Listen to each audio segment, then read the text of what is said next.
The poor boy stopped taking the bus so he could save money and give it to his grandmother. But on the day he had to walk across the city under heavy rain, a car pulled up beside him. When the driver rolled down the window, his body froze. How far can a grandson go out of love, even when he has almost nothing? And what happens when the past everyone buried reappears in the most unexpected way? He only wanted to protect his grandmother, but ended up discovering the truth she had spent her whole life trying to hide. Before we begin, don't forget to like this video, subscribe to the channel, and turn on notifications. It helps us bring more touching stories like this to life. And tell us in the comments, where are you watching from? What city do you call home? We'd love to know. Thank you so much. Now let's begin the story. Rain poured as Ethan, barefoot and soaked, crossed the city alone. His thin jacket clung to his skin, each step heavier than the last. At just 14, he carried more than hunger. He carried secrets. But when a car stopped beside him, everything he thought he knew was about to shatter.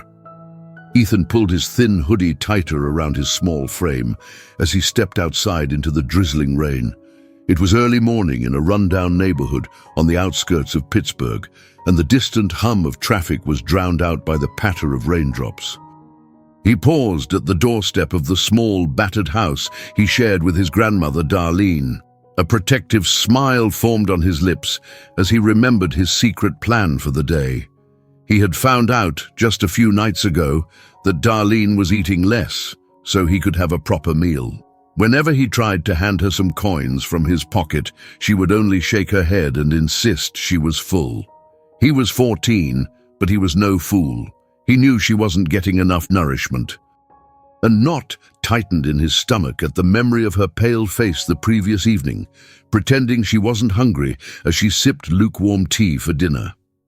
Determined to help, Ethan had decided to walk 7 kilometers to school instead of riding the bus, and use the saved money to buy groceries for her. This morning marked the first day of this new routine. The old tennis shoes he'd found in the back of the closet were half a size too small, but he forced them on anyway. He scurried down the street, shoulders hunched against the rain, stepping carefully around puddles.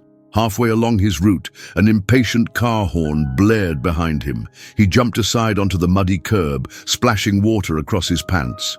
His heart pounded, but he carried on. He had to keep going, no matter how wet or cold he felt, because by the end of the week, he wanted to discreetly slip some dollars into Darlene's kitchen jar. If it meant a few extra cans of soup or boxes of crackers, it would be worth every miserable step. When he reached the school, his hair was plastered to his forehead.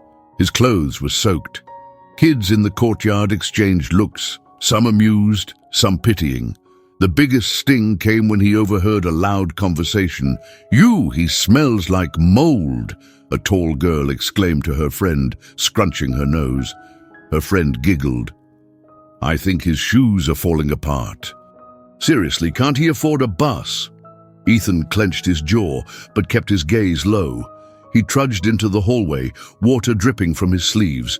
The fluorescent lights flickered overhead, and he headed straight to the bathroom to wring out his shirt. He felt a sting in his eyes, but refused to let tears form. There was no time for weakness. In class, he sat in the back row, ignoring the disapproving look from Mr. Carter, the math teacher. 5 minutes later, a snickering group of students slid a note onto his desk. He braced himself and opened it. It read, "Need soap?" with a cartoonish drawing of a boy bathing in a rain puddle. He swallowed hard and stuffed it into his pocket.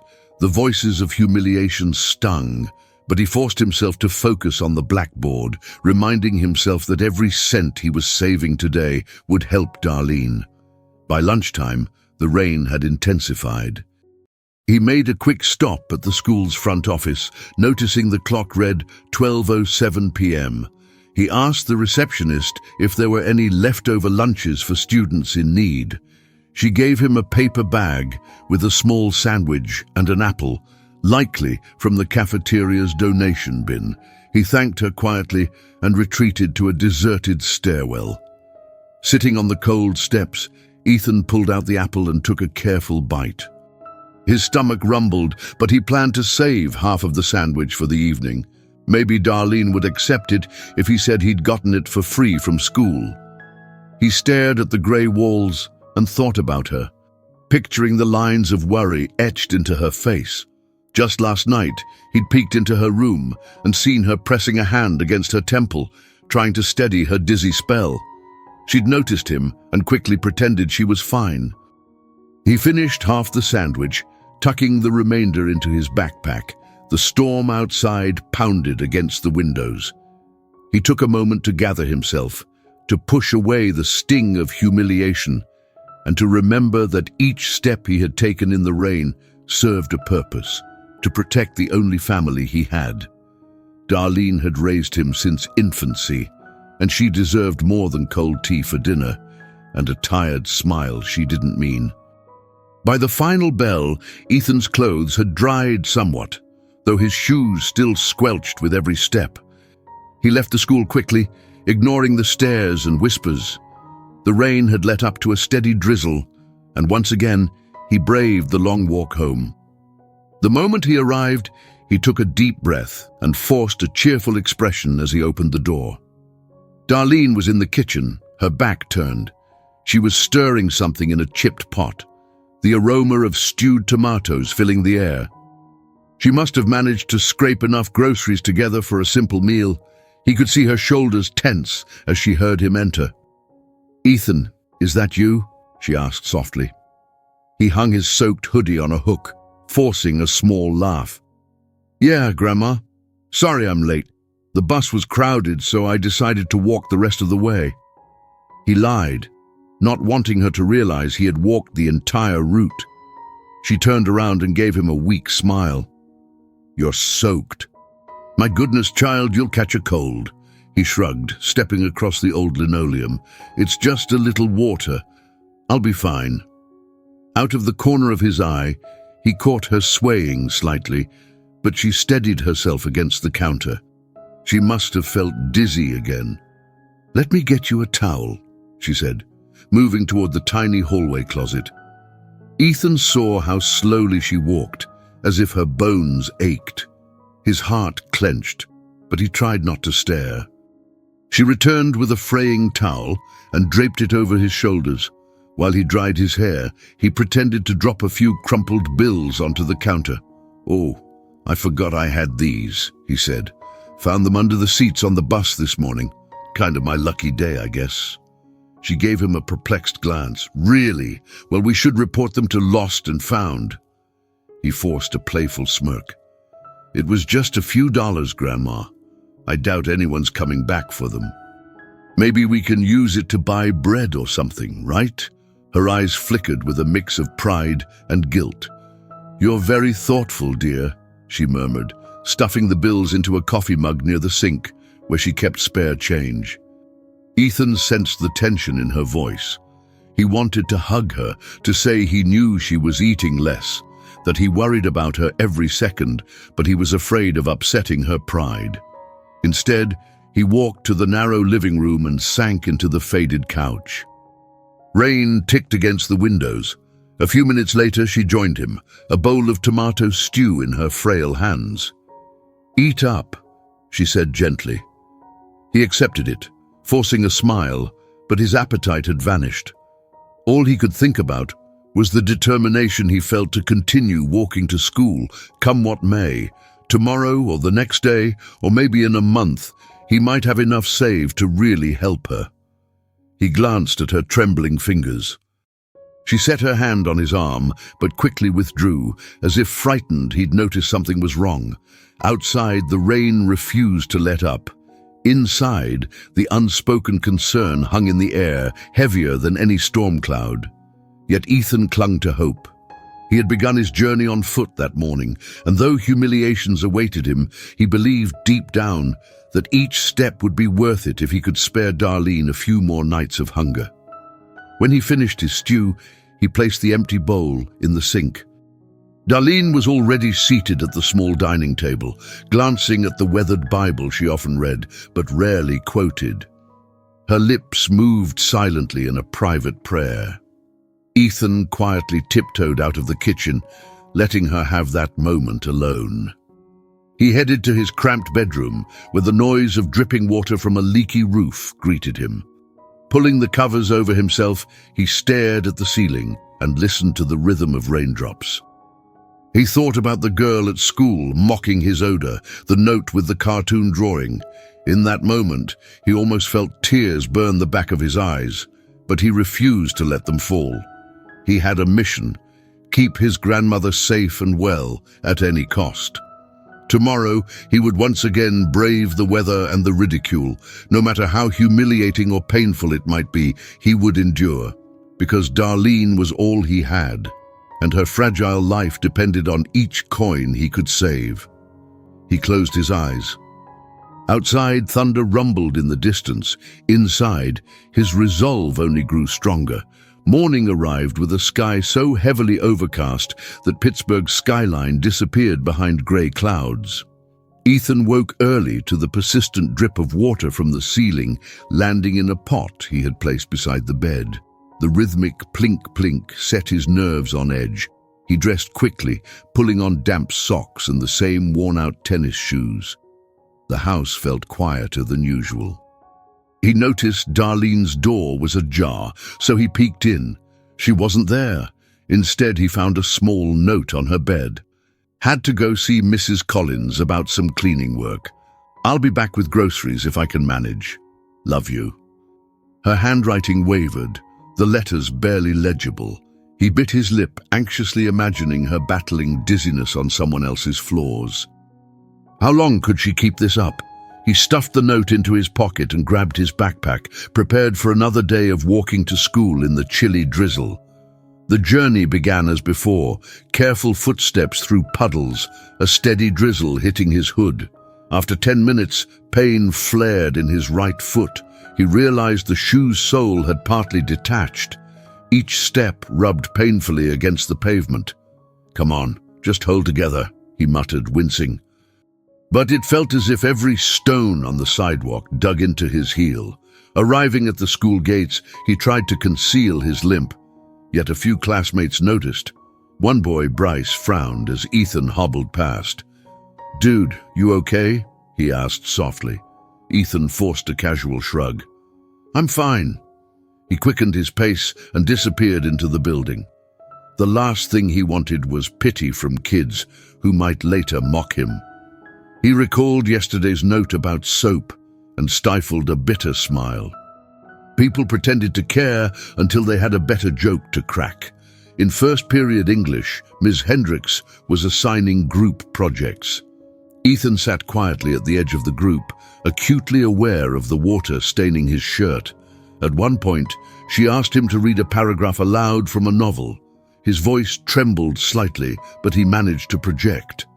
When he finished, his classmates clapped half-heartedly, as if they didn't expect him to read so well.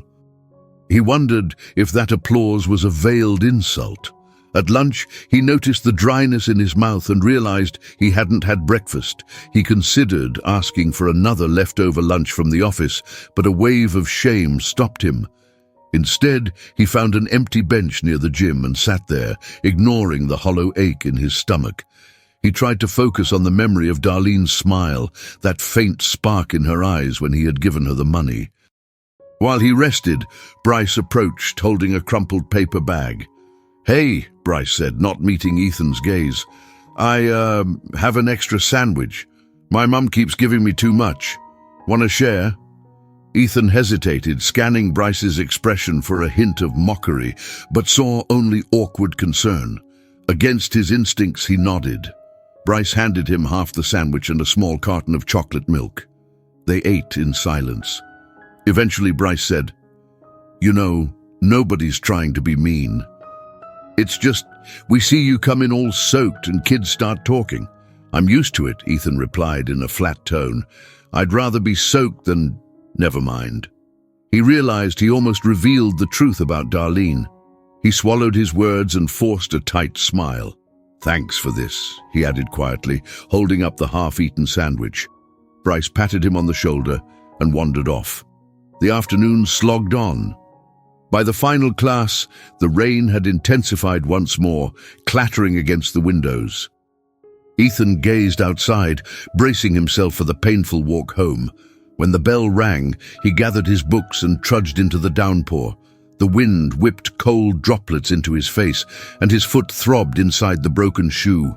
He passed a small bakery downtown, drawn by the warmth inside. His stomach growled at the scent of fresh bread, wafting through the door whenever a customer stepped out. He paused, wondering if he could afford a cheap roll or day-old muffin, but realized he only had a handful of coins left. If he used them, there'd be less to give Darlene. Gritting his teeth, he pressed on. Nearing the edge of his neighborhood, the sidewalk turned uneven with cracks and debris. One misstep sent him stumbling, and his shoe's sole ripped almost entirely off. He fell onto one knee, scraping it badly on the wet concrete.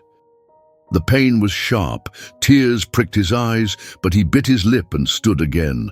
Limping the final few blocks, he imagined Darlene's face and reminded himself why he was pushing so hard. She needed every cent, every bit of help he could offer. Arriving home, he found the house dark and quiet. The only light came from a small lamp in the living room.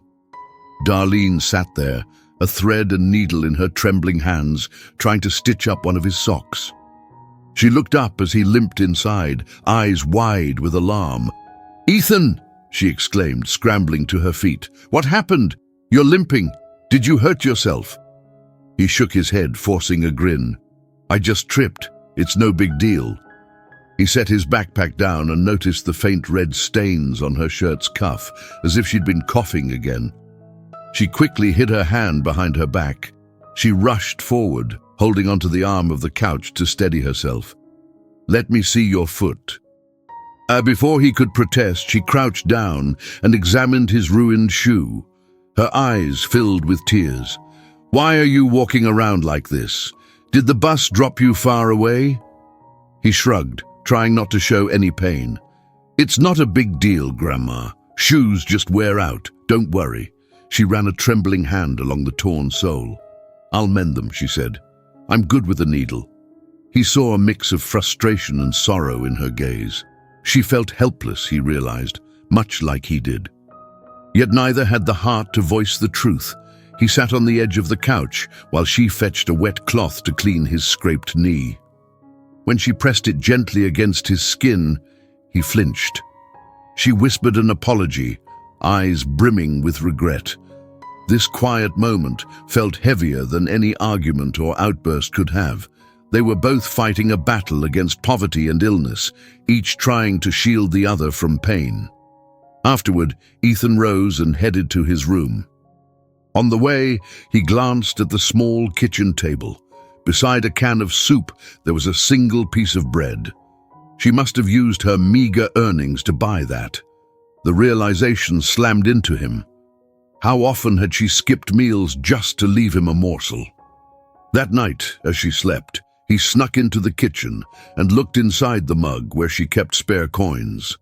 He placed what he'd saved that day, plus some tips he'd earned from selling candies at lunch. Then he moved to the tiny entry hall, fished out needle and thread from a kit, and began trying to patch his shoe. But his hands were clumsy. As he fought with the tough fabric, he noticed fresh stitching along the edges. Darlene had already attempted to fix it earlier. He pictured her hunched over in secret, trying to solve his problems before he even noticed. He failed to hold back tears this time. Hunched on the floor, he let out ragged sobs, though he tried to keep them silent. Through the walls, he thought he heard a muffled weeping from Darlene's room. Realizing she might be awake, crying as well, he stifled his own sobs. They were only a few feet apart, each suffering in solitude. Neither wanted to admit the toll life was taking. At last, he stood, wiping his face. If she was still awake, perhaps she heard him and was ashamed to reveal her own tears. The entire house felt like a fragile secret, each occupant pretending to be stronger than they were. He made a silent promise to do better tomorrow. He would endure the pain of walking, the ridicule, anything it took. Deep down, he sensed that a greater storm was brewing, and he feared if he didn't fight now, he might lose everything that mattered. Dawn broke with a thunderous roar across the Pittsburgh skies. The weather had escalated from a gentle drizzle to a full-blown storm overnight. Ethan woke to the sound of rain hammering the roof. Immediately he thought of his ruined shoe, but an odd resolve pushed him out of bed. Quietly, he slipped into the living room. Darlene was there, half asleep on the couch, a blanket pulled around her shoulders. The flickering TV cast faint light across her lined face. He could see from her shallow breaths that she wasn't resting well. Her hands were clasped, as though in prayer. He tiptoed into the kitchen, hoping to prepare something, anything, for her breakfast. He found just enough bread for 2 small slices, though they were stale. He heated water for tea, rummaging around for sugar, but only found a half-empty container of salt. Disappointed, he dropped a spoonful of salt by accident, cursing under his breath as he realized it couldn't help with tea. He threw it away and decided hot water would suffice. By the time Darlene stirred awake, Ethan was already dressed for school, wearing a battered raincoat he'd discovered in the back closet. He offered her the 2 slices of stale bread, layering them with a bit of leftover tomato sauce. She said nothing at first, but her eyes glistened as she accepted. "You're heading out again in this storm?" she asked. "Let me give you $1 for the bus at least." Ethan forced a grin, adjusting his hood. "Grandma, I'll be okay. I'll walk fast." She pursed her lips, looking troubled, but she nodded. Perhaps she sensed that he wanted to keep his dignity and independence. After pressing a hand to his cheek for a tender moment, she let him go. The storm battered him the instant he stepped outside. Wind whipped his hood away, raindrops striking his face like tiny needles. He trudged on, arms folded. By the time he reached the main road, his pants were soaked to the knee, and each step sent water squelching in his barely mended shoes. Thunder rumbled, lightning flickered overhead. He tried to keep thoughts of Darlene in mind, using her quiet smile as motivation. And yet, the bleakness of the situation weighed on him. How long could they survive like this? Cars rushed by, spraying water onto the sidewalk. With every passing vehicle, he stepped aside, trying not to get drenched. Eventually, he felt so overwhelmed by the torrent that he paused beneath a half-collapsed bus shelter to catch his breath. The wind howled. Suddenly, the roar of an engine and the flash of headlights startled him. A black sedan pulled up in front, its windshield wipers slapping back and forth. The passenger window rolled down, revealing a middle-aged man with thick eyebrows and a weary expression. "Young man," the stranger called over the pounding rain, "are you all right?" Ethan hesitated, eyes scanning the interior. He saw only the driver, no sign of danger, though he still felt uneasy. "I'm fine," he replied tersely. The man peered at him a moment, then his eyes flickered to the faint scar near Ethan's left temple, a small, star-shaped mark. "Could I ask, how did you get that scar?" His voice trembled. Ethan's heart skipped. He instinctively touched the scar. For as long as he could remember, it had just been there. Darlene had once said it was from a birth complication, but she never elaborated. The stranger's gaze held an odd intensity. "I don't know," Ethan replied, stepping back. "Just had it my whole life." The man turned off the engine and leaned over the passenger seat. "Sorry for the questions. My name is Graham. I knew someone who had a scar just like that. Look, would you like a ride to school? You're soaked." Ethan shook his head, suspicion gnawing at him. "I can manage." He started to walk away, but Graham called out again. "Wait, please. Your mother... Was her name Sophia?" Ethan froze, gripping his backpack strap so tightly that his knuckles whitened. "My mother died when I was born," he said, voice hoarse. "That's what my grandma told me." Graham's face creased with a mix of shock and sorrow. Rain battered the car roof, but he continued, "I'm so sorry if this is sudden. I knew a woman named Sophia who had a star-shaped scar near her temple.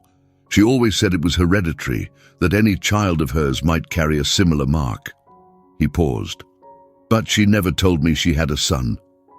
Ethan stared, feeling the rain soak every inch of his clothes, unsure if this was some cruel joke. His heart hammered. "My grandma said my mother died. That's it. There's nothing else to say." Graham sighed, droplets beading across the collar of his jacket. "I didn't mean to upset you, but if you want answers, here." He fumbled for a business card in the center console and extended it. "You can call me, or come by my office. I'll explain what I know, or we can forget this ever happened." Ethan hesitated, then snatched the card. He glanced at the name, Graham Patterson, with a phone number beneath. Confusion surged in his mind. Could this be real? Why now? His chest felt heavy. He stepped back, ready to leave. Then Graham spoke again, voice trembling with sincerity. "Listen, Sophia was a friend to me a long time ago, but she vanished. If there's any chance you're her child, well, that means she may not be dead. I don't know everything, but I want to help if I can." Lightning flashed, illuminating Ethan's face. For the first time, Graham got a good look at him, and recognition flickered in his eyes. He started to say something else, but Ethan turned, fighting back tears. He didn't want to hear false hope or weird accusations. He'd grown up all his life believing one story, that his mother died in childbirth, leaving him in Darlene's care. Without a word, Ethan dashed into the storm, leaving Graham behind. Within moments, he was halfway down the block, adrenaline fueling his sprint, despite the water sloshing in his shoes. The thunder drowned out any thoughts in his head, except for one that repeated over and over, "This can't be true. This can't be true. This can't be true." Arriving at school, he burst into the main hallway like a whirlwind. Students stared as he dripped water onto the floor, panting heavily. His mind raced. Who was this Graham guy? Why mention the scar? And Sophia, could she really be alive? Before he could compose himself, Mr. Carter called out in exasperation, "Ethan, do you mind not flooding the hallway?" Ethan glared, wanting to snap back, but he felt numb. He retreated into the bathroom, locked himself in a stall, and let out a shuddering breath. Reaching into his pocket, he found the crumpled business card, now damp from the downpour. His reflection in the metal door was ghostly and confused. If this was some twisted prank, it was too cruel. But if there was truth in it, then everything Darlene had told him was in question. The sound of the bell jolted him out of his haze. He crammed the card back into his pocket, wiped his face with the back of his sleeve, and headed to class, ignoring the second wave of stares. Throughout the day, he hardly heard a single word from the lessons. Images of a woman with a scar or Graham's pained expression haunted him. He longed to talk to someone, but Darlene's fragile health and her unwavering story made him feel stuck. She had insisted his mother died. Could Darlene have hidden the truth all this time? When the final bell rang, Ethan skipped the usual route home. Instead, he ducked into an old cafe near the school, where the smell of coffee beans and cinnamon buns wrapped him in warmth. Shaking off rain from his hood, he sat in a corner, counting the few coins in his pocket. He could afford a small hot chocolate, maybe, but he also thought about the groceries Darlene might need. Finally, he decided to keep his money. Love demanded sacrifice, he reminded himself. Rising, he left the cafe as empty-handed as he'd entered, stepping back into the relentless storm. As he walked, a million questions whirled in his mind, overshadowing even the wet misery underfoot. If Sophia was alive, why had she never come for him? Was Darlene lying or just misinformed? He arrived home with one decision made. He would speak to Darlene tonight, no matter how painful or complicated it got. Holding the soggy business card in his trembling fingers, Ethan realized this might change everything he thought he knew. A gust of wind nearly tore the door from Ethan's grip as he stepped inside. He threw his damp backpack onto a chair, heart pounding from both the storm and the revelation gnawing at his mind. Darlene, seated in the living room, turned sharply at the loud entrance. "Good heavens," she said, eyes wide. "You gave me a fright." He shut the door behind him, water pooling around his shoes on the worn carpet. For a moment, neither spoke, the tension evident in the charged silence.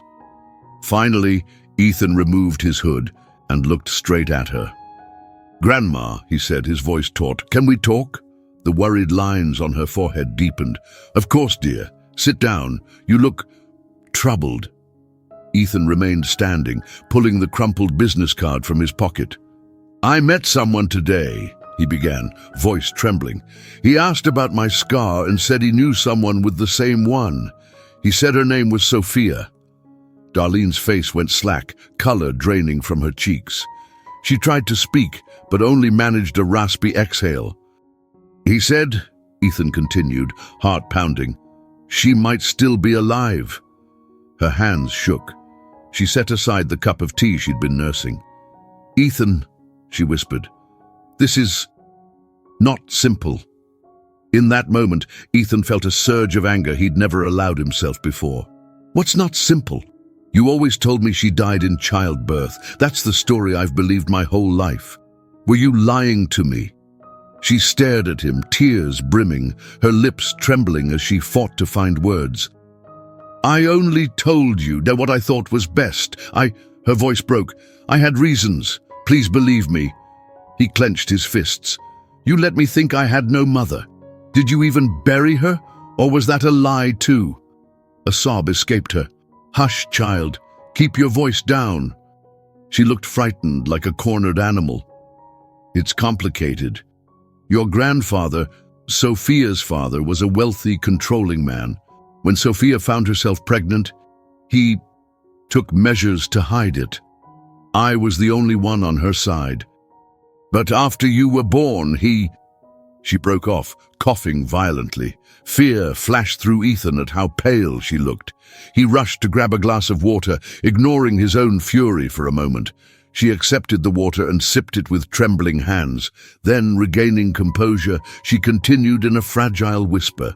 "He told me that if I ever mentioned Sophia to you, if I even suggested she was alive, he'd take you away and put you in foster care or some institution. He made me swear." I was desperate. "Sophia had been sent away. He told me she was mentally unstable and had to be treated. I had no money to fight him, so I signed some paperwork, and in exchange, he let me raise you, but with the condition that I never let you look for your mother." Ethan's knees felt weak. He sank onto a chair, struggling to process. "So all these years, you knew she was somewhere else, alive, and you never told me." Darlene's tears flowed freely now. "I'm so sorry. I wanted to protect you. That man, your grandfather, he had power and resources. I was afraid you'd be taken, and I never knew exactly where Sophia was. He kept everything hidden." Ethan looked down at the small puddle forming at his feet, water dripping from his hair. An ache spread through his chest, half sorrow, half rage. "You should have trusted me," he murmured. She wiped her cheeks, attempting to steady her breath. "I know. You have every right to be angry. Please, child, you have to understand. I did it out of love. My biggest fear was losing you to that man's cruelty." For a moment, he simply stared at the wrinkled card in his hand. Memories raced through his mind. Lonely birthdays, unanswered questions about his father, about why Darlene had no pictures of Sophia. "This changes everything," he whispered, his voice thick with emotion. She managed a nod, tears still glistening. "Yes, it does. But it might also be an opportunity to find her. If she truly is alive, oh, Ethan, I wanted to look, but I was powerless." He let out a shaky breath, standing up again. "I can't stay here tonight. I need air." When she began to protest, he raised a hand. "I'll be fine, I need to think. I'll go stay with someone from school." Darlene's expression collapsed in heartbreak, but she swallowed her protest. "Please be safe," she said, voice quavering. "You can't imagine how it hurts me to see you walk out that door like this." A swirl of guilt tugged at him, but the sense of betrayal overshadowed it. He needed space to clear his head, to figure out the next step. Grabbing his backpack, he marched back outside into the relentless storm, not even bothering with an umbrella. The rain stung his skin, but at least it matched the chaos in his heart. He decided on a whim to head toward the neighborhood where Mr. Collins, his English teacher, lived. Earlier that year, Mr. Collins had once told the class that if anyone ever needed help with writing or guidance, they could come by his home. Ethan had memorized the address. It wasn't too far, maybe a mile or so from the school. The skies flashed with occasional lightning, but he pressed on. Eventually he reached a modest brick duplex. Lamps glowed behind drawn curtains. Mustering courage, he knocked. The door opened to reveal Mr. Collins in casual clothes, looking both surprised and concerned. "Ethan, my goodness, you're drenched." Trembling from cold and emotion, Ethan offered a faint nod. "I'm sorry to bother you, sir. I don't have anywhere else to go tonight." Mr. Collins's expression softened. "Come in, son. Let's get you out of those wet clothes." Once inside, Mr. Collins handed Ethan a towel and a spare t-shirt. The warmth of the home felt alien after so many hours spent in the storm and intense conversations. He explained a bit of his situation, leaving out details about Sophia's mysterious survival, but mentioning a fight with Darlene. Mr. Collins listened intently, his gaze compassionate. "Well," he said at last, "you can stay here tonight. My wife is visiting relatives, but there's a pull-out couch in the living room. We'll figure out something in the morning." Ethan nodded, relieved. He sat at the kitchen table, sipping hot cocoa that Mr. Collins prepared. While thunder rattled the windows, he tried to calm his racing thoughts. He recalled Darlene's confession, her trembling words about his grandfather's threat. Could he truly blame her, having had no power and little money? Still, the lie felt like a betrayal of the worst kind. She'd let him believe he was motherless, perhaps to spare him a more sinister reality. For the moment, his mind refused to fully condemn or forgive her. Exhaustion weighed heavily on him. By the time Mr. Collins showed him the couch, Ethan could barely keep his eyes open. He lay down, tears slipping down his cheeks as he stared at the ceiling in the dimly lit room. He clutched the damp business card in his hand, reading the phone number again and again.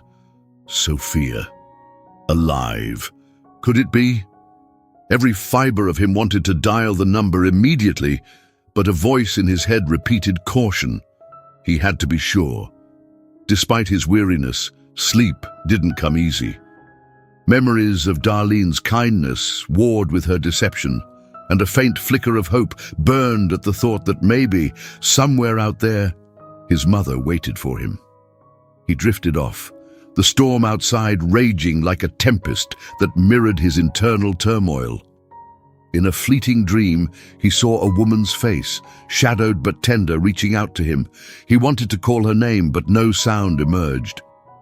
When he woke with a start, hours later, the living room was silent, save for the patter of rain against the window. He held the card close to his chest, determined to seek the truth no matter how painful it might be. Morning arrived, with pale sunlight piercing through the thinning clouds.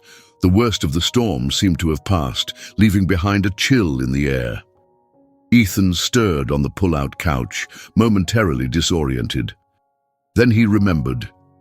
Mr. Collins's house, a place of refuge for the night. He rose quietly, folded the blankets, and noticed a note on the table from Mr. Collins. Had to leave early for school. Help yourself to anything in the fridge. You're welcome to stay as long as you need."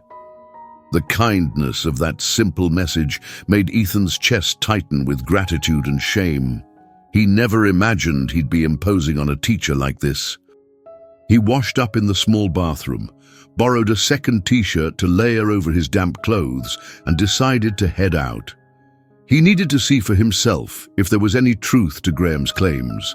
Even if it meant skipping a day of classes, he felt compelled. His first stop was the bus station downtown. He took the bus this time, spending the last couple of dollars he had, because he didn't want to waste hours walking. During the ride, he stared at the passing streets and half-flooded sidewalks, a swirl of emotions tightening in his gut. He fished out Graham's business card once more, verifying the office address. It was located in a modest strip of offices near a row of shops. The bus squealed to a halt, and Ethan stepped off, heart pounding. He found the unit number easily. The glass door read, "Graham Patterson, financial consultant." A wave of uncertainty washed over him. Would Graham even be there? What if this was all a misunderstanding? His hand shook slightly as he turned the doorknob. Inside, the space was neat and functional, a small reception area with a potted plant, a couple of chairs, and a desk. A young woman at the desk looked up, eyes curious. "Can I help you?" she asked gently. "I'm looking for Mr. Patterson," Ethan replied. She hesitated, noticing his tired expression. "Do you have an appointment?" He shook his head. "No, but he told me to come here." He showed her the card. She nodded and picked up the phone. Moments later, Graham emerged from a hallway. Upon seeing Ethan, he seemed both startled and relieved. "Ethan, you came." Ethan shifted awkwardly. "I want to know everything. If you lied to me, then just say so, but if not, if my mother Sophia is alive, I want to see her." Graham's eyes glimmered with empathy. "Come to my office," he said softly. They walked down the short corridor into a room with a large wooden desk and walls lined with filing cabinets. Graham motioned for Ethan to sit in a worn leather chair. The man circled around to his side of the desk, hands folded. "I met Sophia years ago," Graham began. "She was the daughter of a powerful businessman, Robert Langston. I handled some minor financial work for him and saw her often. One day she confided in me that she was pregnant. She was worried her father would force her into an institution if he found out. I tried to help her, but eventually she disappeared." Ethan swallowed hard. "Did you ever see her after that?" Graham nodded. "A year or two later, I learned she was indeed in a clinic, apparently for mental distress, but I never heard about a child. When I spotted you on the street with that star-shaped scar, it brought back memories of how she'd always talk about her own scar, inherited from her mother, something about a complicated birth. I had to ask." Ethan stared at his hands, mind buzzing. "So, do you know where she is now?" Graham's shoulders slumped. "I tried to find out. The clinic she was in closed down. But a friend of mine who works in healthcare recently told me she was transferred to a small rehabilitative facility in Greensburg, about an hour outside Pittsburgh." "Is she stable?" Ethan asked hesitantly. A sad look crossed Graham's face. "That's unclear. She's been there for years, apparently, but from what I gather, she may not be as ill as her father claimed. She might have just been isolated." He rummaged through a file drawer, pulling out a slip of paper. "Here's the address." Ethan exhaled sharply, reaching for the paper. The name of the facility shimmered on the page, as if holding the key to his entire life's mystery. "Thank you," he managed, his voice tight with gratitude. Graham looked deeply sympathetic.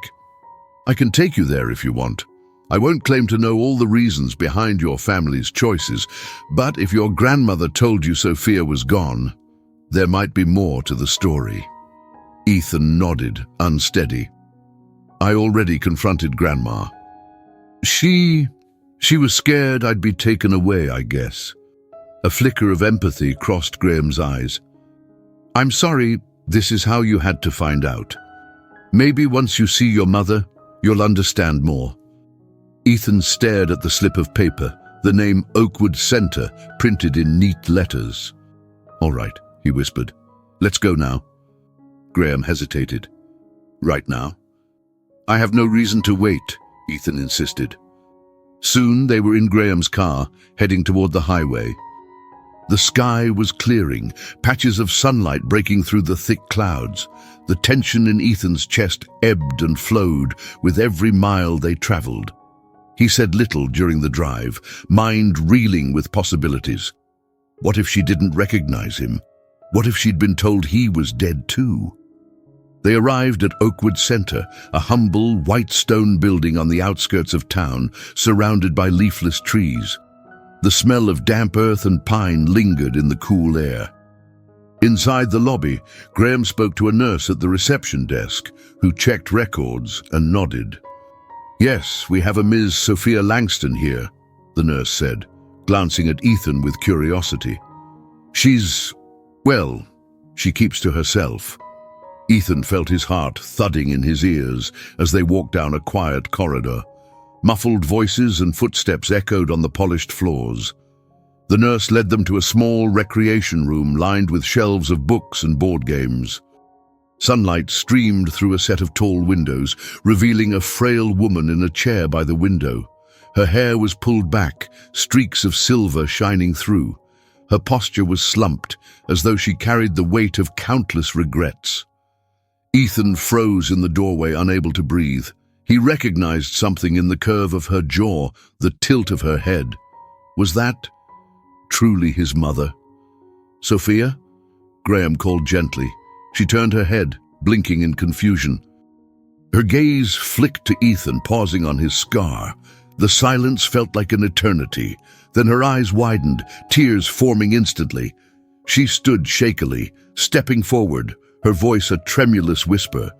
My God, is this—" Ethan's throat tightened. He wanted to speak, to say something, but all that emerged was a soft sob. Without hesitation, Sophia closed the distance and enveloped him in a trembling embrace. Her arms clung to him as though afraid he might vanish if she let go. He buried his face against her shoulder, absorbing her scent, a faint mixture of lavender and hospital antiseptic. She pulled back slightly, tears streaming. "They told me you didn't make it," she choked out. "All these years I believed you were gone." Ethan could only shake his head, tears falling freely. "Grandma said you died. Grandfather forced her. I don't know why any of this happened." Sophia's gaze fell, as though recalling nightmares.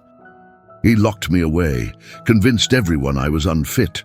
I fought for you, but I was powerless. I've lived in fear and confusion.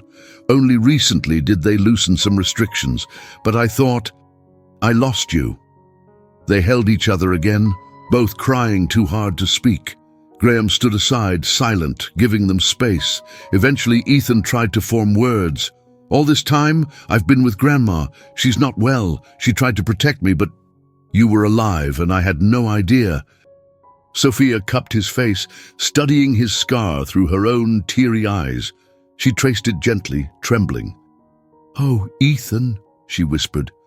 "I'm so sorry. I tried to get to you so many times, but I never had the means to leave or find you." A wave of guilt, relief, and sorrow washed through him. This frail woman, once believed dead, stood before him, living and breathing. Part of him wanted to rail against the injustice, but another part simply basked in the warmth of her presence. Graham discreetly cleared his throat. "Take your time," he murmured. "I'll be outside if you need anything." Ethan nodded, eyes never leaving Sophia's face. Carefully, they sat down on the room's worn chairs.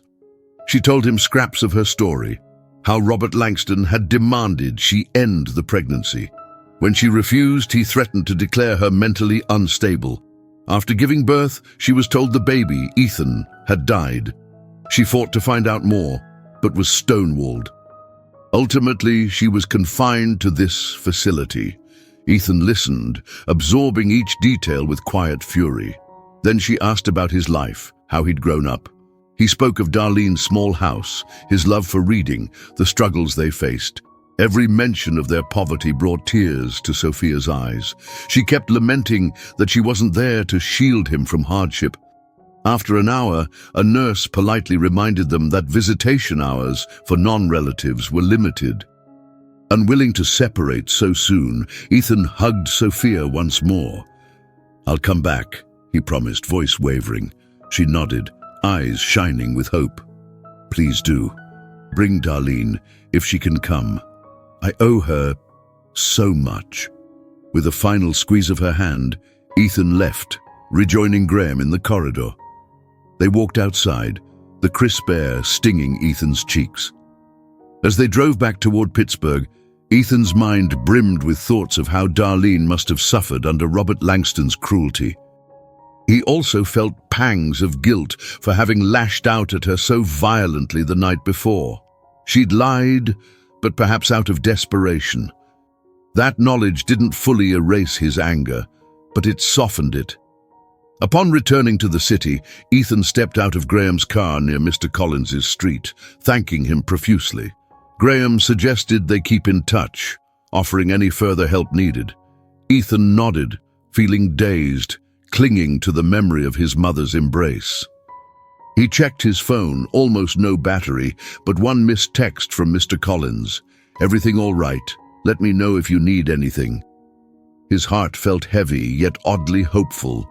He had found the mother he never knew, but his grandmother was still alone, possibly getting worse, and now he faced a question that weighed heavier than any storm. Could these broken pieces of his family ever be made whole again? Mr. Collins greeted Ethan at the door that evening, eyes worried. "I was about to call the police," he said gently. "You've been gone all day." Ethan gave an apologetic shrug. "I'm really sorry, I just had some urgent stuff to handle. Thank you for letting me stay here." Mr. Collins patted his shoulder. "I can't say I know what's going on, but you're safe here as long as you need." That night, after warming up a simple frozen dinner Mr. Collins offered, Ethan quietly slipped out to call Darlene from his cell phone. He had only a few minutes of battery left, but the guilt gnawed at him. She answered on the second ring, her voice trembling with relief. "Ethan!" "Oh, thank heavens. Where are you? Are you hurt?" His throat clenched. "I'm all right, Grandma. I'm staying at a teacher's place for a bit. I just had to get away after what you told me." A pause. Then she sighed. "I understand. Listen, dear, I'm not feeling well. I've been trying to do some cleaning jobs, but I fainted earlier." Her words broke off into a fit of coughing. Alarm surged through Ethan. "Grandma, go to the hospital, please." She tried to dismiss his worries, but coughed again, sounding weaker than ever. Before he could argue further, his phone battery died, plunging the call into silence. He cursed under his breath. Rushing back inside, he begged Mr. Collins to give him a ride home, fearing for Darlene's health. Mr. Collins obliged, and soon they were driving through dark streets, headlights cutting through the gloom. Ethan's chest tightened with every passing moment, dread coiling in his gut.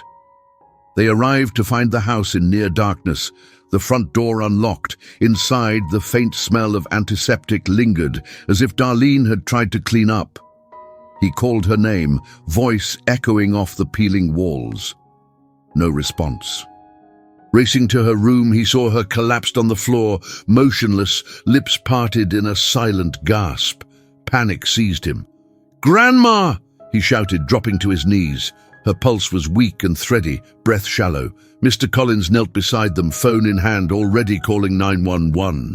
Paramedics arrived swiftly, hoisting Darlene onto a stretcher. Through the frantic blur, Ethan tried to stay close. She stirred once, eyes fluttering open just enough to see him. Her gaze filled with immense sorrow, as if she wanted to apologize for the secrets she'd kept. She tried to move her hand toward his, but exhaustion overpowered her. Her eyelids slid shut. At the hospital, Fluorescent lights and antiseptic smells merged into a haze as Ethan paced the waiting area. Mr. Collins stayed beside him, arms folded, silent support. Hours ticked by, punctuated by the beep of monitors and hurried footsteps of nurses. Finally, a doctor approached. "She's in a coma," he said gently. "We suspect kidney failure, possibly complications from an untreated infection. We're doing what we can, but it's critical."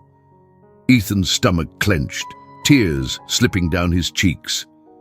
"Can I see her?" he asked. The doctor led him to a dimly lit room. Machines beeped softly, tubes running from her arm to an IV drip. Darlene's face looked so small against the white pillows. Carefully, Ethan approached, taking her hand. It felt cold. His mind roiled with regrets, anger at himself for leaving abruptly, anger at the system that had forced her into poverty. He pressed his forehead against her limp knuckles, tears falling onto the bedrail. "Grandma," he whispered, "please don't leave me.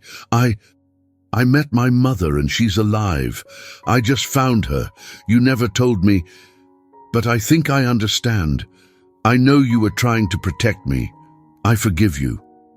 To his astonishment, there was a tiny twitch of her hand, a gentle squeeze. "Overcome," he sobbed, clinging to that minuscule sign of consciousness. As if acknowledging the mention of Sophia, Darlene's breath hitched, though her eyes remained shut. Moments later, footsteps announced a visitor. Sophia, standing uncertainly in the doorway. She wore a worn coat borrowed from the Oakwood Center, her hair in a loose ponytail. Her eyes were wide with concern, cheeks flushed. "I came as soon as I heard," she murmured.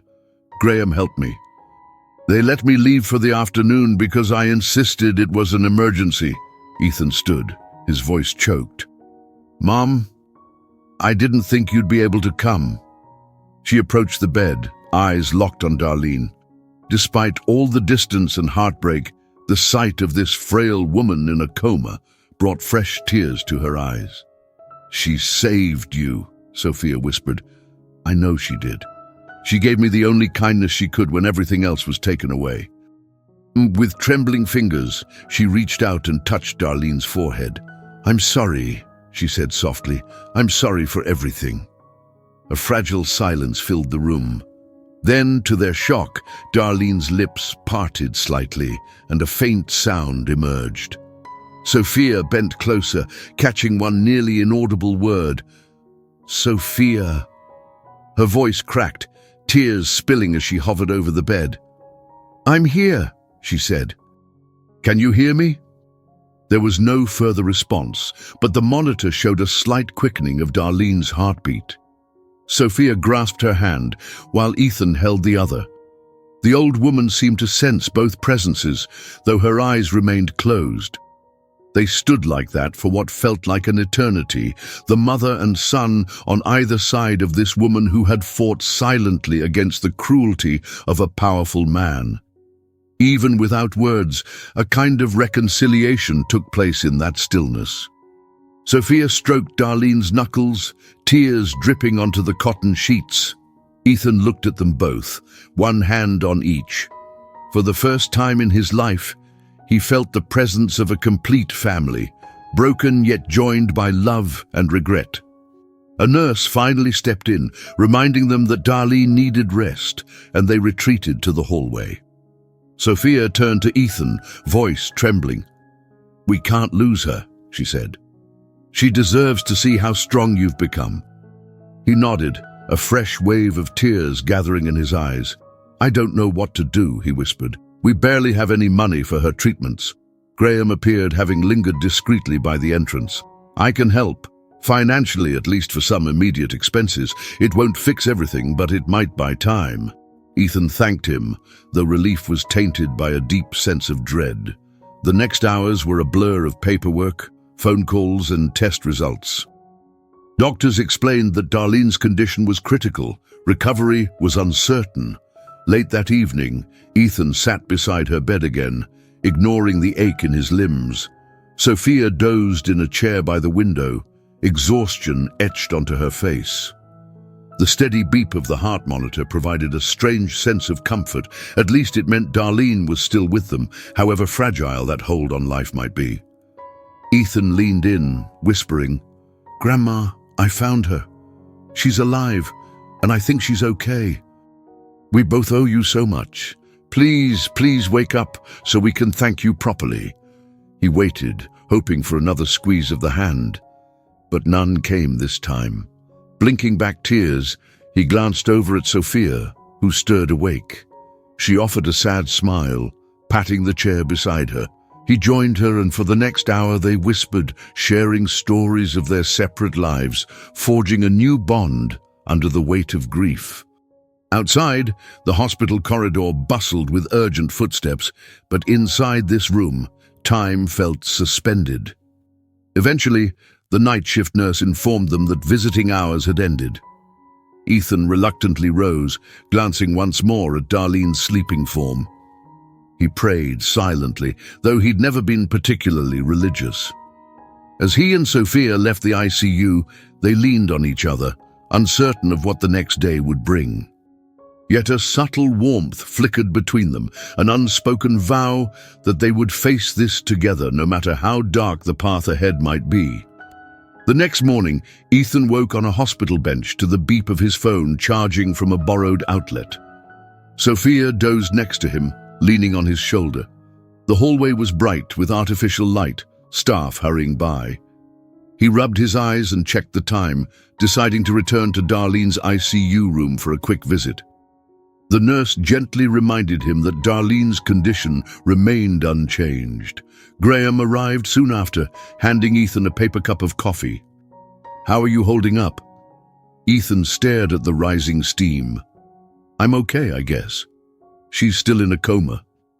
Graham patted his shoulder. "Listen, I've been making calls. I believe your grandfather, Robert Langston, should know about this. He might be able to help with the medical bills, or at least he should be confronted about what he did." The very mention of the man made Ethan's stomach churn with anger. "You think he'd lift a finger? He's the reason she ended up alone. He's the reason my mother's been locked away and my grandma forced to lie to me. Why would he help now?" Graham's gaze hardened. "Sometimes powerful men fear public exposure. It's worth trying. Maybe guilt is enough to make him act." "Will you come with me to see him?" Ethan hesitated, glancing at Sophia, who had just woken up, hair disheveled, eyes puffy from sleep. "Mom," he asked softly, "do you think meeting him is a good idea?" She shivered, a haunted look crossing her face. "He ruined my life," she whispered, "but maybe it's time he saw what he's done. If there's any chance he can help Darlene, we should try." And so, a few hours later, Ethan found himself riding in Graham's car again, Sophia by his side, heading to an upscale part of town. The houses grew larger, lawns meticulously landscaped, gates adorned with ironwork. They soon pulled up to a towering stone estate, set back from the road by a long driveway lined with trees whose bare branches stretched like skeletal arms. Nerves fluttered in Ethan's stomach as they approached the imposing front door. A uniformed staff member opened it, his face puzzled as he looked them over. "May I help you?" he inquired stiffly. Graham straightened his posture. "We're here to see Robert Langston. It's regarding family matters." The staff member frowned, but stepped aside to allow them into a grand foyer with marble floors and an ornate chandelier. They waited, tension mounting, until footsteps echoed on the stairs. Robert Langston descended, a tall, silver-haired man with a stern expression. His cold eyes scanned Sophia first, flickering with recognition, then landed on Ethan. A flash of surprise or guilt crossed his features, quickly replaced by a mask of composure. "Sophia," he said, voice dripping with controlled disdain, "and who is this young man?" Sophia trembled, her voice shaky but determined. "He's your grandson, the boy you swore had died at birth." Robert's eyes darted to Ethan's face, settling on the star-shaped scar. Slowly, realization dawned. "So," he said quietly, I see the family trait was indeed passed on. Ethan felt a surge of anger. You hid my mother in a clinic, told Grandma I was better off thinking she was dead. And now Grandma is in the hospital, fighting for her life, thanks to the misery you put her through. So tell me, do you feel any remorse at all? For a moment, Robert's expression wavered. Then he cleared his throat. I don't know what you've been told, but I did what was necessary to preserve Sophia's well-being. She was emotionally unstable. My intentions were to ensure her care. Sophia let out a bitter laugh. You made my decisions for me, locked me away, and told me my baby died. That's not care. That's cruelty. Graham stepped forward. Mr. Langston, we're not here to debate the past entirely.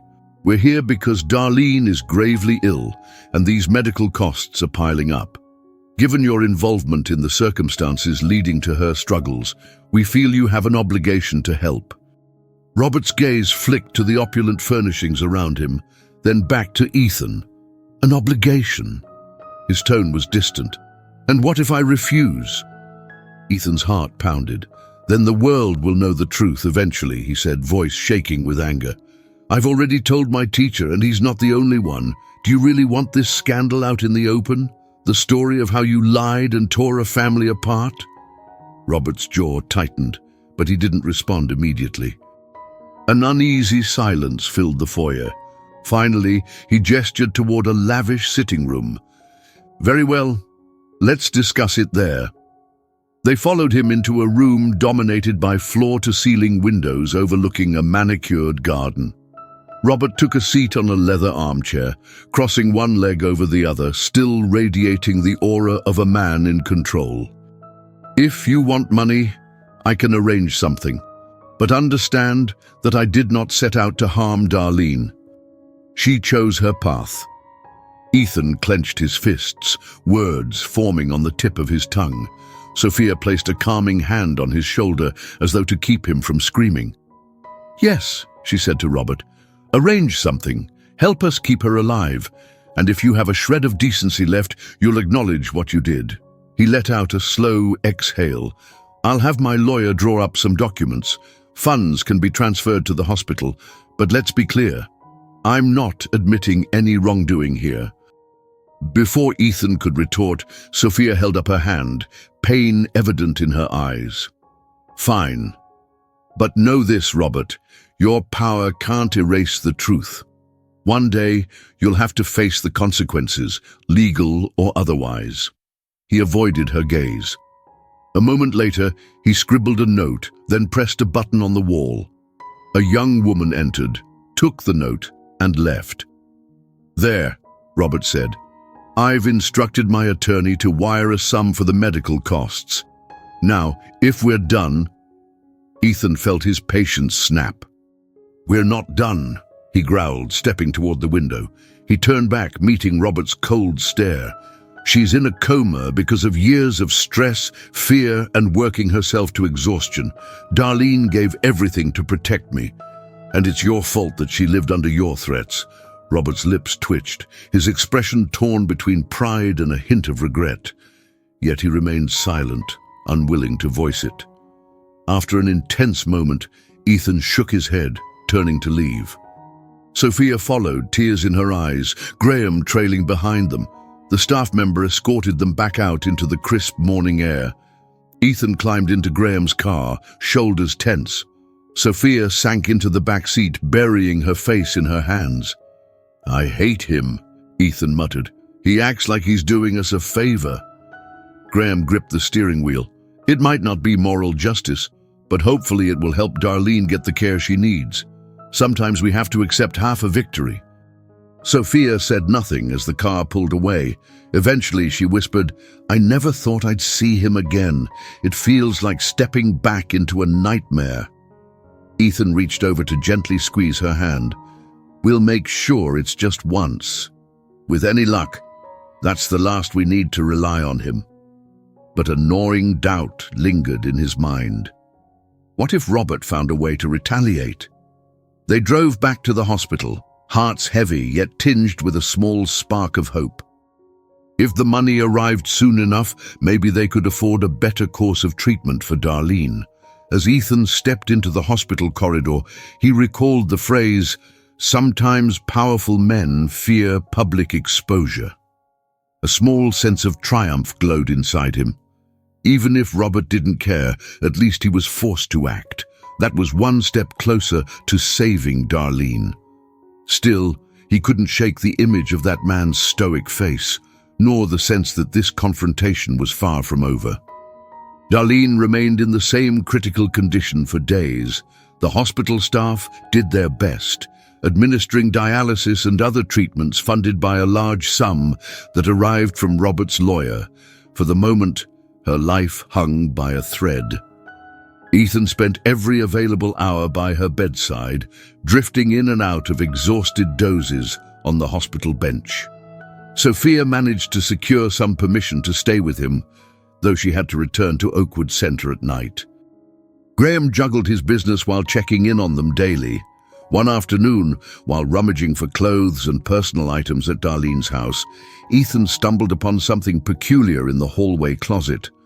Amid old blankets lay a small hand-stitched book, its cover fashioned from faded floral fabric. He recognized Darlene's neat sewing style. Curious, he opened it. Inside, he discovered a series of handwritten entries dating from the day he was born until just a few weeks prior. Each entry was brief, chronicling her life with him. "Today, Ethan smiled at me when he woke up. I might cry from joy. Then, Ethan lost his baby tooth. I told him the tooth fairy must be broke. We both laughed." Over the years, the writing grew more worried. "He's older now. Notices we're short on money. I hope he never finds out how often I skip meals." Tears blurred his vision as he read. She had poured her heart into this little book, capturing every milestone of his childhood. Near the end, the entries turned even more poignant. He suspects something about Sophia, but how can I break his heart with the truth? And I am so tired, but I can't stop. Ethan needs me. Gently closing the book, Ethan collapsed against the closet door, sobbing. He hadn't realized how fully she'd immersed herself in caring for him, how many sacrifices she had made. He felt anger at the lies, yes, but also immense love for the quiet devotion she'd shown. Determined to share these pages with her once she woke, he slipped the book into his backpack. Before leaving, he noticed one last entry, scribbled in shaky letters.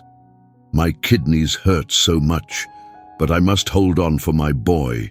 He's all I have left, and if he hates me after learning the truth, well, that's a price I'll pay to keep him safe." Clutching the book to his chest, he locked the house and hurried back to the hospital. The moment he arrived, he learned from a nurse that Darlene's condition hadn't changed. She was stable but unresponsive.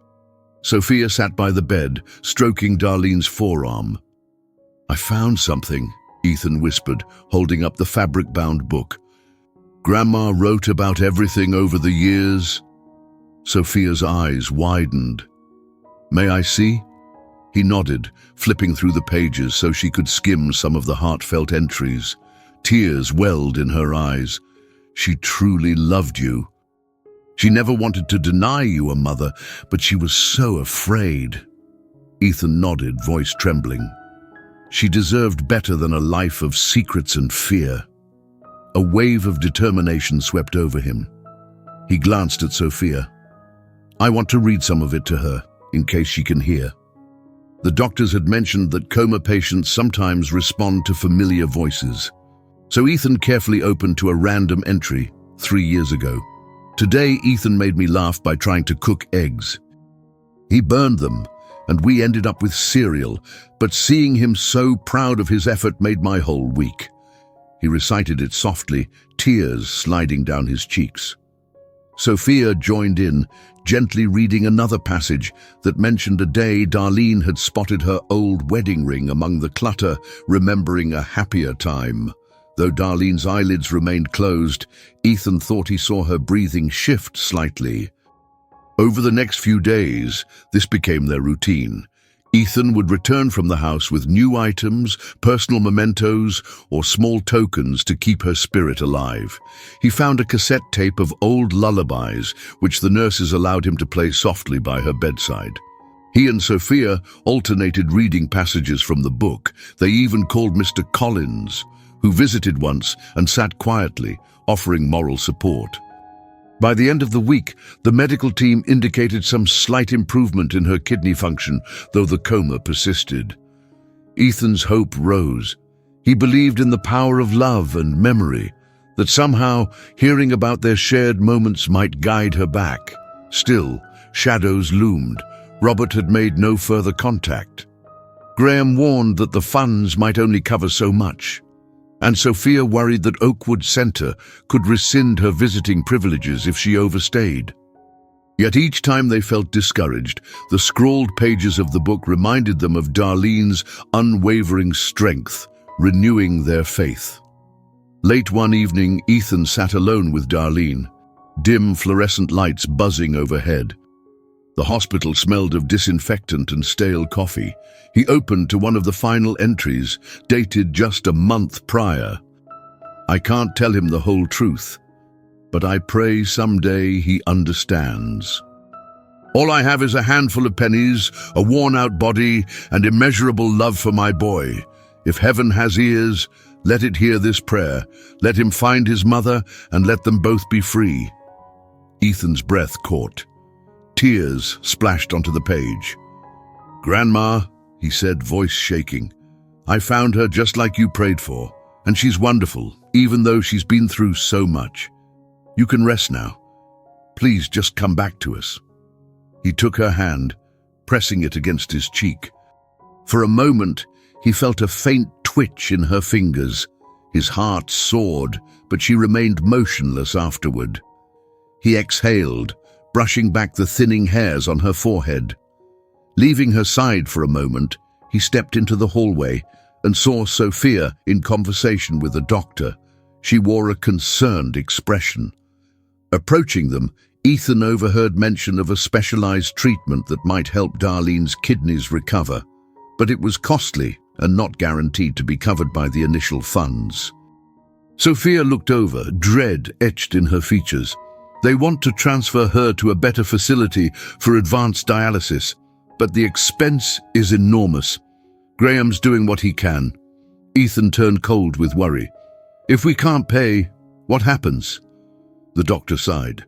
"We'll continue standard care here, but her chances might not improve significantly." A wave of helplessness washed over him. Should he beg Robert for more money? The thought made him sick. Yet he couldn't let pride stand in the way of saving Darlene's life. "I'll talk to him," Ethan muttered. "If he refuses, maybe we can find some other resource. A fundraiser. Anything." Sophia seemed torn, hating the idea of returning to Robert's doorstep, but she nodded solemnly, acknowledging the reality. The next morning they agreed to give it one more try if Darlene failed to improve. Until then, they would remain by her side, reading from her stitched-together diary of love and perseverance, hoping that each word might draw her closer to consciousness. And in those pages, Ethan discovered a renewed devotion. For all her secrecy, Darlene had poured her entire being into protecting him. Now it was his turn to do the same for her, even if it meant swallowing his anger toward Robert once more. He closed the book and pressed it to his heart, silently vowing not to give up, just as she never had. A week later, a subtle shift occurred in Darlene's condition. Lab tests showed a tiny but significant improvement in kidney function. The doctors were cautiously optimistic. Meanwhile, Ethan and Sophia continued their vigil, reading passages from the fabric-bound diary, placing small home comforts like a favorite patchwork blanket on her bed. She lay still, eyes closed, but they refused to abandon hope. In the corridor, autumn light poured through windows, illuminating dust motes in the air. Leaves had begun to turn shades of gold and rust outside, a reminder that life marched on despite their uncertainty. One quiet afternoon, Ethan sat near Darlene's bedside, reading a passage aloud about the time she'd sacrificed her only decent coat to pay for a school trip he'd longed to attend. His voice trembled at the end, tears nearly choking him. Just then, the door creaked open, revealing a nurse with flowers in a vase, sunflowers, bright and hopeful. "Someone left these at the front desk for your grandmother," she said, setting them on a nearby table. Ethan examined the small card tucked among the blooms. It was unsigned, but a pang in his gut told him Robert might have sent them, guilt nibbling at his conscience. Either way, he murmured a thank you to the nurse and returned to reading. Sophia joined him, pulling a chair close. Halfway through a passage recalling Ethan's 10th birthday, a soft, wavering sound emerged, a weak gasp. They froze. Darlene's lips parted slightly, eyelids flickering. Ethan leapt to his feet. "Grandma?" Her eyelids fluttered open, revealing unfocused eyes. She seemed dazed, struggling to breathe. Sophia rushed forward, pressing the call button to summon a nurse. Darlene's gaze wavered before settling on Ethan's face. "Ethan!" she rasped, the sound faint yet unmistakable. Tears sprang to Ethan's eyes as he leaned over the bed. "I'm here," he managed. "You're in the hospital, but you're getting better." Darlene's mouth quivered, eyes welling with tears of her own. Sophia gently touched her shoulder, tears streaming down her cheeks. "You gave us quite a scare." With trembling effort, Darlene's gaze shifted to Sophia. A silent understanding passed between them, a lifetime's worth of regret, gratitude, and sorrow. In that fragile moment, no words were needed. They both knew what had been lost and what might still be mended. A nurse hurried in, checking vitals as Ethan and Sophia stepped back. Darlene's heart rate had stabilized. The nurse smiled. "Welcome back," she said softly, patting Darlene's arm. "You're a tough one." News of her awakening spread quickly through the ward. By evening, Darlene was able to say a few more words, though her voice was weak. Ethan refused to leave her side. That night, an exhausted Sophia dozed in the corner chair while he held Darlene's hand. She managed a shaky whisper. "I'm so sorry." "Shh," he murmured, tears pricking his eyes once more. "Don't worry about that. I understand now. I'm just glad you're here." She nodded, eyes brimming, and sank into a shallow sleep. The next morning, the doctor confirmed that while her condition was still precarious, she was stable enough for slow recovery.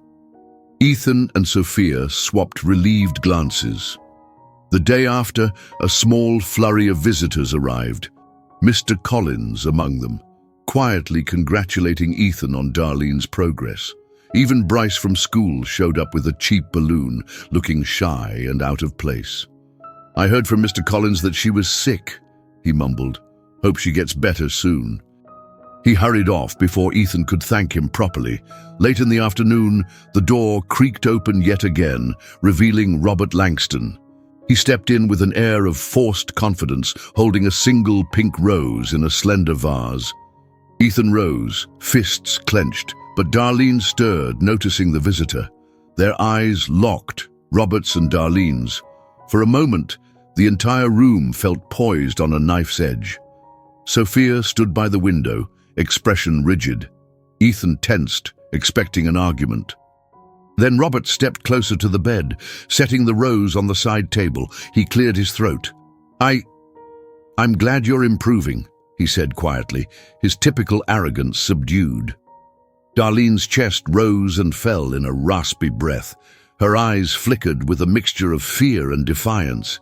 She mustered just enough voice to whisper, "You took everything from me, except Ethan."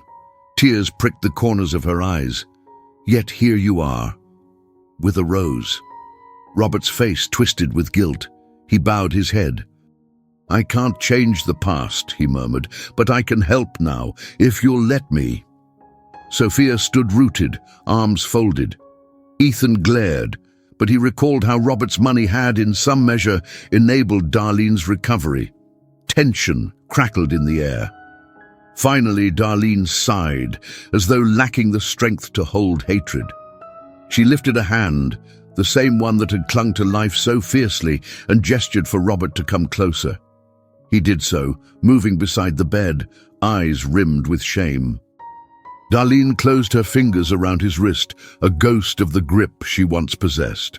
Sophia and Ethan exchanged astonished looks, uncertain if this was a moment of forgiveness or condemnation. Robert lowered his gaze, his shoulders trembling. "I'm sorry," he said at last, voice barely audible. "For all of it."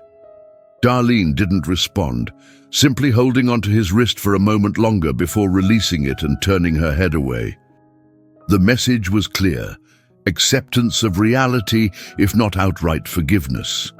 He lingered a moment, then placed a gentle hand over hers, ignoring the way Ethan and Sophia stared. None of them spoke. Then, with a slight nod, Robert left the room, the echo of his footsteps fading down the corridor. Ethan let out a shuddering breath, unsure whether to feel grateful or furious. Sophia said nothing, returning her attention to Darlene, who stared at the small rose, eyes lidded with fatigue. The energy in the room shifted, a broken family teetering on the edge of fragile reconciliation. The following day, hospital staff removed Darlene from the ICU, transferring her to a regular recovery ward. Though still weak, she managed small sips of water and mumbled a few sentences. Each time Ethan read her another passage from the diary, her eyes misted with emotion. Sophia spent hours by her side, quietly recounting her own ordeal and how Ethan had found her. At one point, Darlene gripped Ethan's hand with surprising strength. "I'm proud," she breathed. "You brought her back to me.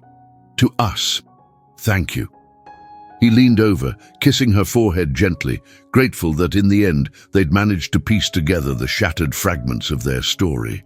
Autumn leaves continued to fall outside the hospital windows, carpeting the grounds in a golden tapestry. Though sorrow and regret lingered, new buds of hope sprouted among them. The woman who had sacrificed everything for Ethan's sake was awake, living proof that love could withstand even the bitterest trials. Yet a flicker of anxiety remained.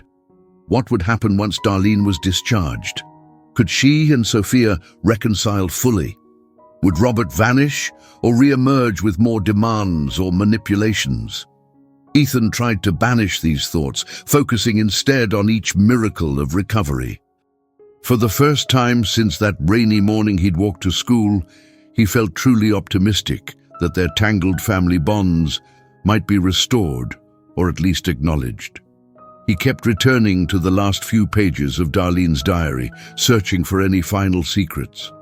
What he found was a reflection of her undying devotion, lines scrawled in shaky handwriting. "My only wish is for Ethan to know he's never been alone, that every step I took for him." Nay, and as he read those words, he sensed an echo in his own heart, remembering the long, wet treks he endured to save every coin for her. They had both walked in the rain, each striving to protect the other from a world that seemed bent on separating them. And perhaps now, in the quiet hush of an autumn afternoon, they were at last finding their way to the bright clearing beyond the storm. Weeks slipped by with surprising speed. Day by day, Darlene grew stronger, able to sit up and speak in fuller sentences. She no longer needed the advanced dialysis treatments, although her health remained fragile. Sophia, meanwhile, balanced frequent visits with her own requirement to check in at Oakwood Center. She and Ethan had begun discussing whether they might soon live together, away from Robert's influence. One crisp evening, Ethan helped Darlene as she shuffled slowly along the hospital corridor, leaning on his arm for support. Her face was pale but determined. She wanted to practice walking, to rebuild her muscles. They reached a small lounge area, and she sank onto a couch, breathing heavily but smiling. "You're doing great," Ethan said, placing a blanket over her lap. "Better every day." She patted his hand. "I'm only here thanks to you, and your mother." The mention of Sophia held a note of awe. I never thought we'd be in the same room again, much less working together to help me recover. Sophia arrived moments later carrying a paper cup of tea. She handed it to Darlene, then knelt beside the couch. "How are you feeling?" Darlene sipped carefully. "Better. I owe you an apology, Sophia. I should have fought harder for you. I let your father intimidate me into keeping you and Ethan apart." Sophia shook her head, tears gathering. "I can't blame you for doing what you thought was best. None of us had any real choice back then." Ethan sat on the arm of the couch watching them. "What about him? Robert? He hasn't visited in a while." Darlene nodded slowly. "He sends flowers. I suppose it's his way of showing remorse. I don't know if I can fully forgive him, but if the hospital bills are covered, at least you won't have that burden." Sophia swallowed hard. "I want you to come home with us when you're discharged. If Oakwood allows me more freedom, maybe we can stay together at least for a while." Darlene's eyes flickered with gratitude. "I'd like that," she said softly. Ethan felt relief flood his chest. It wasn't a perfect resolution, but it was a chance to heal and grow as a family, even if belatedly. Later that night, after returning Darlene to her hospital bed, he went home to fetch some clothes for her discharge the next day. But upon entering the house, he discovered an envelope propped against the door. Cautiously, he picked it up. It was addressed simply, "For Ethan." Inside, he found official papers transferring full ownership of the house to Ethan. There was also a letter. "I cannot undo the harm I caused. This house is now yours, free and clear. Take care of your grandmother, and do not hold hatred in your heart forever. Robert Langston." Stunned, Ethan sank onto the porch steps, eyes skimming the words again. The last lines repeated in his mind, "Do not hold hatred in your heart forever." He felt more sorrow than anger. Perhaps Robert had some glimmer of conscience after all. The following day at the hospital, he showed the letter to Sophia and Darlene. Sophia exhaled, shaking her head. "He's trying to atone in his own cold way," she murmured. Darlene, resting in a wheelchair, stared at the note with trembling lips. "At least it secures a home for us," she whispered teary-eyed. "He might be cruel, but that's one less worry." That afternoon, the doctor cleared Darlene to leave. With careful assistance from Ethan, she eased into Sophia's borrowed car. Her eyes shone as she glanced back at the hospital, relief mixing with the knowledge that her health remained delicate. She leaned her head against the window, watching the city streets roll by. Arriving at the small house, Darlene wiped away tears, clearly moved to be back where she'd spent so many years caring for Ethan. The wheelchair bumped lightly over the uneven doorstep. Inside, sunlight streamed through the windows onto the familiar furniture, but the moment they settled her onto the living room couch, she urged Ethan closer. "Hand me that diary," she said, voice quavering. He retrieved the fabric-bound book from her bedside table. "There's something I never wrote," she continued quietly. "I want to say it out loud." Ethan perched beside her, heart thumping. Sophia drew near, listening intently. Darlene took a slow breath. "Ethan, everything I did was out of love. I know it cost you the chance to know your mother sooner, and I'm so sorry, but if you can find it in your heart to forgive me, I can leave this world in peace whenever that day comes." Emotion welled up in Ethan's chest. "I forgave you already," he whispered, clasping her hand. "I know why you hid the truth. I just wish you hadn't faced so much alone." She smiled, tears trailing her cheeks. "I'm not alone anymore, am I?" Sophia leaned in, placing her hand atop theirs. "No, none of us are." That evening, Ethan prepared a simple dinner of soup and bread. Darlene managed a few spoonfuls, though her appetite was weak. As dusk fell, the three of them gathered in the living room, quiet but content. The ring of the telephone broke the silence. Sophia answered, listened briefly, then her face lit up. "They agreed," she told Ethan, barely containing excitement. "Oakwood Center is granting me extended leave to stay with you both, on a trial basis." Ethan let out a joyful exhale, relief flooding him. Darlene looked over, her eyes sparkling. "This is more than I ever dreamed," she said softly. "Being here with both of you." Later that night, as they settled Darlene in her room, she paused and gestured for Ethan to approach. She pressed a small envelope into his hand. He glanced down, heart skipping when he recognized it as the same envelope where she had once kept her spare coins. Inside, he found a mere $5, but also a crumpled note in her shaky handwriting. "I wish I could give you more for the next rainy day. Thank you for everything." His tears flowed unrestrained. He hugged her gently, mindful of her fragile state. She gave him a final nod, as though at peace. Within minutes, she drifted off, her breathing calm. Sophia, watching from the doorway, wore a look of deep contentment. "You see?" she whispered. "She never stopped giving." In the days that followed, they adapted to a new routine, slowly helping Darlene regain strength. Graham visited occasionally, offering groceries and a friendly ear. Mr. Collins dropped by with kind words. Even Bryce left a get-well card on the porch one day, shyly signing his name with a scrawled message of support. One afternoon, while Darlene napped, Ethan rummaged in the closet for fresh bedding. Something rustled behind an old box, and he realized there was a small, folded sheet of paper tucked into the corner. Carefully unfolding it, he read the words in Darlene's unmistakable handwriting, "My final wish, that Ethan finds his mother, and they learn how to be a family again. If I should pass before this dream comes true, let him know I died happy, knowing I did all I could."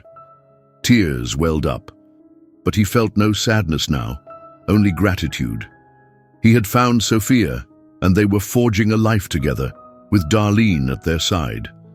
The storms they'd faced no longer seemed insurmountable. That evening after dinner, Darlene asked Ethan to read from the diary once more. His voice wavered as he recounted a memory from his toddler days, when Darlene took him to a park. The entry described his delight at seeing pigeons scatter when he ran at them, and how she'd had to chase after him, giggling and breathless. Finally, he closed the diary. Darlene patted his hand. "It feels like we've come full circle," she said in a faint whisper. "All those steps in the rain, all those lonely nights. And yet, here we are." Ethan leaned in to kiss her cheek. "Yeah, Grandma. Here we are, together." Sophia bent to hug them both. For a moment, the three of them sat in tender silence. In his mind, Ethan saw the path he had walked, from humiliation at school to meeting Graham, from feeling betrayed by Darlene to discovering Sophia alive. Through heartbreak and secrets, they had arrived at this fragile, precious reunion. Nothing was perfect, but it was real, and it was enough. Eventually, Darlene closed her eyes, drifting to sleep with a gentle smile. Sophia stood, guiding Ethan to the front porch for a breath of autumn air. They looked out at the quiet street, the evening sky tinged with fading light. Ethan inhaled deeply, feeling the crisp breeze.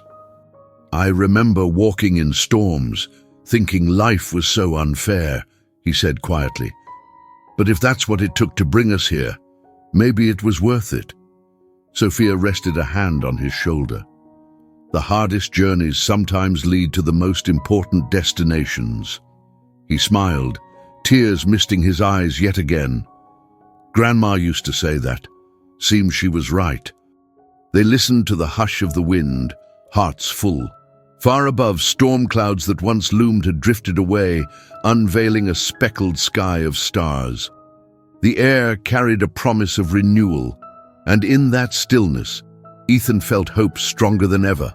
A sense that, at last, the weight he had carried for so long was shared among them all, transforming from a burden into a bond of unbreakable love.